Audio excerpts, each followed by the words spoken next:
Welcome to our channel. Today we how to disable Azure DevOps notifications for pipeline updates, full guide step by step clearly. To begin, open your Azure DevOps organization in your web browser. Navigate to the project where your pipelines are located. In the left sidebar, click on Project Settings at the bottom of the menu. Once in the project settings, find the Notifications option under the General section and click on it. Now, you will see a list of notification subscriptions. Look for any existing subscriptions related to pipeline updates. If you see one you want to disable, click on the subscription name to edit it. On the subscription details page, find the option to disable or delete. If you choose to disable, click the toggle switch to turn it off. If you decide to delete, confirm the action when prompted. If there are additional subscriptions you wish to adjust, repeat this process.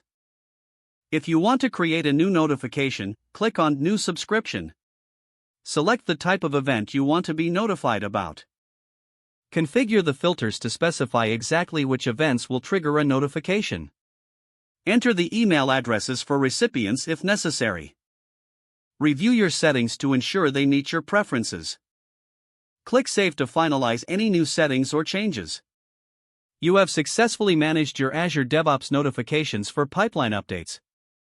If the page does not load, refresh the browser or try again in a private or incognito window. Make sure you are using the correct email address, then retype it carefully to avoid small typos.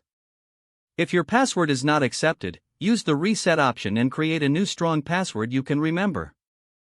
Check your spam folder for verification or security emails, then complete any requested confirmation steps.